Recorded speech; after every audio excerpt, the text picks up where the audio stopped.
கடையில் அடை வச்சிருக்காங்க. நகையை வைப்பான், அவன் பொண்ணவே வச்சிருக்கான். என்னன்னா அவர் சொன்னாராம் கல்யாணம் பண்றப்ப, என் பொண்ணை நல்லா வச்சு காப்பாற்ற புண்டாரான். அவன் அடகு வச்சு காப்பாற்றிருக்கான். அதனால நம்ம இன்னைக்கெல்லாம் தமிழ்நாட்டில் ரொம்ப யோசிச்சு பேச வேண்டியிருக்கு. லேசன்னு குபீர்னு பரட்டி விட்டு போயிருக்கு. டாக்டர்கிட்ட போகல, டாக்டர் இப்படி எழுதியிருக்காரு மருந்து சீட்டை பார்த்தோன்னே மயக்கப்பட்டு விழுட்டான்.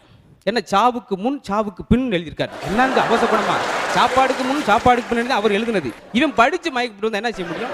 இன்னொருத்தன் போயிட்டு எல்லா மெடிக்கலையும் கொடுத்துட்டு கொண்டு வந்திருக்கான். என்ன டாக்டர் எல்லாரும் கொஞ்சம் கொஞ்சம் ரூபா அந்த மேலே எழுதிருக்கீங்க, அவர் அதுக்கு தாங்க 1500 வாங்கினாங்க. அட பாவி, அது பிள்ளையார் சொல்லிடா போட்டுருக்காரு. அவர் பிரிஸ்கிரிப்ஷன் பிள்ளையார் சொல்லி போட்டுருக்காரு. அதுக்கு 1500 மருந்து கொடுத்தீங்க ஒரு மெடிக்கல். அவனைத்தான் என்ன தேடிக்கிட்டு இருக்காங்க பாவா, அந்த கடையை கூட்டிட்டு போயிட்டாவே. இன்னொன்று நம்ம சொல்லுவோம், அந்த நேற்று ஏணி மரத்தை ஏறும்போது டாக்டர் பட்டக்குண்டு ஏணி சரிஞ்சு கீழே விழுந்துட்டேன். எனி ப்ராப்ளம் இல்லை, ஏணி தான் ப்ராப்ளம். வேற எதுவும் பிரச்சனைனா ஏணி தான், நான் விழுந்தத்தான் அவன் சொல்லுவான் பாவம். அப்புறம் எனி ப்ராப்ளம் நொனி ப்ராப்ளம் அவன் என்னத்தை தெரியும் பாவம். விழுந்தவனுக்கு மருந்தை போடியாண்டா.